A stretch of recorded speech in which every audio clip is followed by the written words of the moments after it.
అమ్ము నాకు బాగా జోష్ వచ్చింది ఇవాళ. బాన్స్వాడలు ఇప్పటిదాకా పోచారని తిట్టొచ్చిన.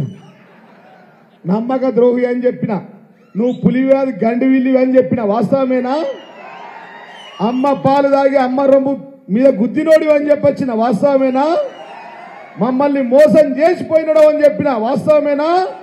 గిట్ల మోసమైన వాళ్ళందరూ వెనుక చిసిట్లని కూర్చుంటారు. మళ్ళాసారి ప్రభుత్వం వచ్చినాక అన్న మళ్ళా మేమత్తమని కవితక కాళ్ళు పట్టుడు, నాకు కాళ్ళు పట్టుడు, అన్నని గుంజుడు చేస్తే నడవది. ఇక్కడ ఉన్నటువంటి నాయకులే 90% మంది ముందుంటారు. వెనుక వరుసలో మళ్ళీ వచ్చి అధికారంలో వచ్చేటోళ్ళంతా 10% మందే రిజర్వేషన్. 90% రిజర్వేషన్ ఎవరికి? గీళ్లకు. పదవులైనా అధికారమైనా మళ్ళా వచ్చేది ఇవాళ ఏ గల్లీకైనా, ఏ ఊరికైనా, ఏ గ్రామానికి వెళ్ళినా రావాలి కేసీఆర్, కావాలి కేసీఆర్, గెలవాలి కేసీఆర్ అని చెప్పంటా ఉన్నారు. మాకంతా సారు కావాలి, కారు కావాలి, కేసీఆర్ కావాలంటున్నారు. ఇది వాస్తవం కాదా? గా పాలనకి ఈ పాలనకు తేడా లేదా? ఉన్నదా లేదా? కేసీఆర్ వచ్చినప్పుడు అడిగింది అడగని అన్ని ఇచ్చిండు. ఇయ్యలేదా? మనం మేనిఫెస్టోలో ఎప్పుడు ఏం చెప్పలేం. మనం ఏం 420 ఎక్కడిది, నంబర్ 6 ఎక్కడిది? నంబర్ 6 అంటే తెలుసు కదా మీకు. ఇక 6 గ్యారెంటీలు వచ్చినాయా? ఏదన్నా అంటే ఆడవాళ్ళకి బస్సు ఇచ్చినామంటారు. మీకు దండం రా నాయన, బస్సు ఇచ్చి మాకు బాగా చేయడానికి వచ్చిర్రు. ఇవాళ ఒక్క గ్యారెంటీ కూడా ముందట వల్లేదు. పడ్డాయా? రైతు బంధు వచ్చిందా? రైతు రుణమాఫీ వచ్చిందా? మా ఆడోళ్లకు అక్క చెల్లెలకు తులం బంగారం వచ్చిందా? లేదు, తలతల మెరుతుంది అందరు కిందున్నోళ్ళకి. వీళ్ళకి భార్యలకు వచ్చిన బంగారం కూడా మెడలేసుకొని వచ్చిర్రు. వచ్చిందా? కళ్యాణ లక్ష్మి ఎంబటే వచ్చిందా? ఏవి కూడా రాలేవు. అంతా డమ్మి మాటలు, లంగ మాటలు, లఫంగ మాటలు. అంతేనా? అంతేనా కాదా?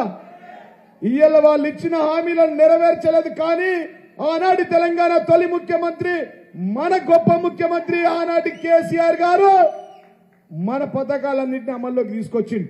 మనకు రైతు బంధు మేనిఫెస్టోలో చెప్పలేడు, మిషన్ భగీరథ మనకు మేనిఫెస్టోలో చెప్పలేడు, రైతు రుణమాఫీ మనకు మేనిఫెస్టోలో చెప్పని అంశాలు, అనేక అంశాలను, వందల అంశాలను ఇచ్చినటువంటి గొప్ప వ్యక్తి, దమ్మున్న తెలంగాణ తొలి ముఖ్యమంత్రి మన కేసీఆర్ గారు అని చెప్పి సందర్భంగా తెలియజేస్తున్నాం. అందుకోసం మళ్ళా సారే కావాలంటారు. ఏ పథకాలు వస్తలేవని అంటురా లేదా? మీ ఊర్లలో అంటలేరా? అంటున్నాను. అందరు ఊర్లలో, మీ ఏ ఊర్లలో అంటారో చేతులు ఎత్తురి. నాకు డౌట్ వస్తుంది. అందరు అంటున్నారా? మీ ఊర్లో అంటలేరా? అన్ని ఊర్ల మొత్తం సారు, కారు, కేసీఆర్. ఒకటే బాధ. మొన్న అంటలేడా మూసీ దగ్గర కిల్లుగులు కొడితే, బాబు నువ్వు యాడున్నవే అంటుడు. మనసారి చెప్పిండు, నేను ఇంట్లో కూర్చున్నారా బాయ్, చెప్పిండా లేదా? అంటే ముందే చెప్పిండు. జగన్ చెప్పినట్టు, బ్రహ్మం గారు చెప్పినట్టు ముందే చెప్పిండు. మీరు కాంగ్రెస్ ను నమ్మి ఓకుర్రి, మిమ్మల్ని ముంచెత్తారు, మధ్యలో పడేసి ఆగం చేస్తారని చెప్పిరా లేదా? ఇక ఈ జిల్లా సంగతి మనకు కవితకు ఉన్నప్పుడు, బాజిరెడ్డి అని ఉన్నప్పుడు, నేనున్నప్పుడు రోజు కొబ్బరికాయలు కొట్టుడే, శిలాపలకాలు, కొబ్బరికాయలు. సర్పంచ్లకు దమ్ము లేదు, ప్రజాప్రతినిధులకు దమ్ము లేదు, మనకు రికిం లేదు. ఇవాళ ఒక్కటన్నా ఏమన్నా వచ్చినాయా కొత్తగా? ఒక్కటి మాత్రం మంది గుట్టోళ్ళు మా వాళ్ళు అని చెప్పుకుంటారు కాంగ్రెస్ బీజేపీ వాళ్ళు. పాత గోవను వచ్చినానికి ఇటు కొబ్బరికాయ కొట్టుడు, వాడు వినయ్ రెడ్డి గారు ఆర్మూర్లో కొట్టుడు, సునీల్ రెడ్డి గారు బాల్కొండలో కొట్టుడు, ఈ ముసలోడు పెద్ద మనిషి బోధనలో అల్జిమర్స్ వ్యాధి వచ్చింది, మతిమరుపు, వాడు అక్కడ కొట్టుడు. పాత జీవోలకే కొబ్బరికాయలు కొట్టుడు. కానీ కొత్తగా ఏమన్నా వచ్చినాయా? ఇక బీజేపీ వాళ్ళిగా మన అరవింద్ గారు అర్ధగుండా బుల్లుగుండా అరజ్ఞాని, అరవింద్ కాదని అరజ్ఞాని, హాఫ్ నాలెడ్జ్ ఫెలో. వాడు ఏం మాట్లాడతాడో వాడికే తెలియదు. అరవింద్ కాదు రాబంద్ అని చెప్పిన నిన్న. వాస్తవం కాదా? మాట్లాడితే కవితక్క మీద మాట్లాడుతాడు. నిన్న కవితక్కను బాగా మీడియాలో చూపిస్తున్నారు. తెలివి ఉన్నది, మాట్లాడుతుంది, పని చేస్తుంది, చూపిస్తారు. నీ గుండు మంచి ఉన్నది చూపిస్తారా? నిన్నెందుకు చూపిస్తారు? నిన్నంటున్నారు కవితక్కను నేషనల్ మీడియాలో చూపిస్తున్నారు, స్టేట్ మీడియాలో చూపిస్తున్నారు అని చెప్పి విలేకరులను బెదిరిస్తున్నారు. ఏమన్నా తెచ్చిండా? ప్రతిపక్ష పాత్ర పోషించారంటే వీళ్ళేమో జోకర్ గాళ్ళు, బీజేపీ వాళ్ళు, మా ఆర్మూరోడు ఒక జోకర్ గాడు రాకేష్ రెడ్డి, వీడేమో బ్రోకర్ గాడు.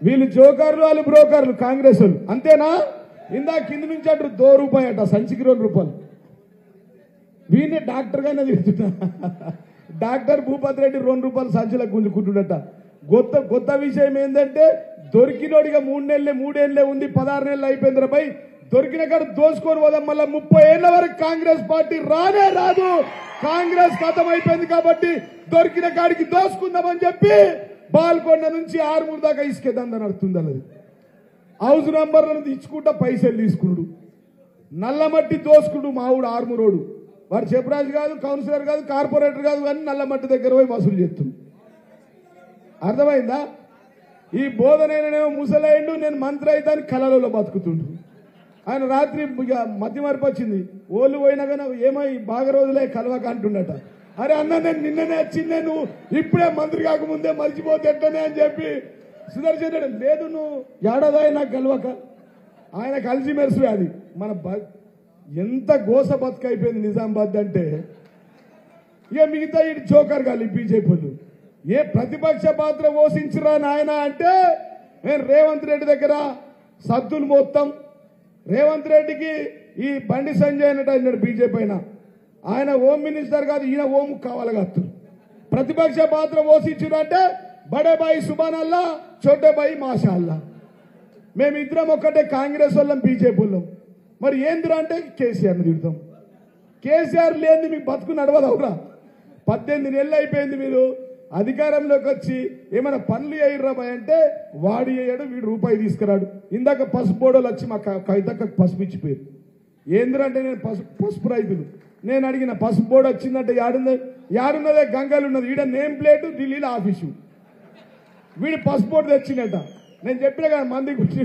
మా వాళ్ళు అంటారు మేము 6 రాష్ట్రాలు మా కవితక్కతో మేము ఎమ్మెల్యేలంతా 6 ముఖ్యమంత్రులు కలిసి చివరికి ఈ దేశ ప్రధాని మోడీ గారిని కలిసి ఆ రోజు నిజామాబాద్ జిల్లాకు పసుపు బోర్డు కావాలని చెప్పి ఎక్కని గడపలేదు తొక్కని దేవుడి దగ్గరికి పోంది లేదు మేము అన్ని తిరిగి వచ్చి మేము పనిచేసి పెడితే తెచ్చిన ఆఫీస్ నేను తెచ్చిన అంటాడు పసుపు బోర్డు లేకపోతే నేను రాజీనామా చేస్తాను బాండ్ పేపర్ కూడా ఇచ్చిండా బాండ్ పేపర్ ఎంపీ గారు చదివింది తక్కువ అందుకోసం అరజ్ఞానం అంటున్నా మాట్లాడితే ఇక పసుపు బోర్డు ఏంటంటే నిజామాబాద్లో నేమ్ ప్లేటు ఢిల్లీలో ఆఫీసు ఏమైనా ఉంటుందా దుకాణం ఈ అంకాపూర్ రైతులు ఆర్మూర్ రైతులు నిజామాబాద్ రూరల్ రైతులు ఢిల్లీకి పోవాలా మన పసుపు ధర పడిపోయింది వీడు అడగాలండి వీడు పత్తా లేకుండా పోయింది ఇక ఏందిరా నాయన అంటే విభజన చట్టంలోని హామీలను అమలు పరచురా నాయన ఈ రాష్ట్ర ప్రభుత్వం ఒక పని చేస్తలేదు మీరన్నా ఏమైనా తీసుకురండ్రా 8 మంది ఎంపీలు 8 మంది ఎమ్మెల్యేలు జోకర్లు బ్రోకర్లు జమయ్యారు కదా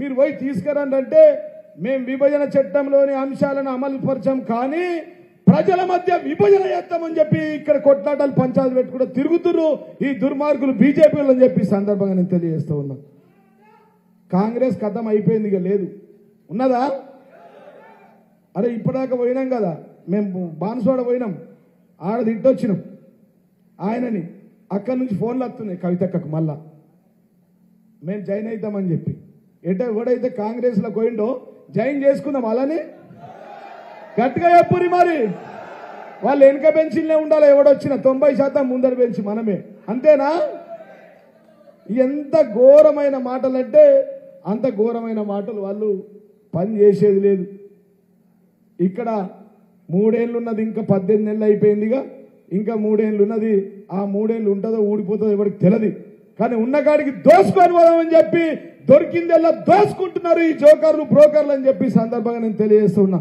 మన జగన్ ఇందాక తిట్టింది అంత ఘోరం వద్దు మరి అందేరైపోతుంది తిడితే అంతేనా కాదా ఏం తెచ్చిర్రా నాయన అంటే ఏమీ లేదు నిజామాబాద్కు పట్టిన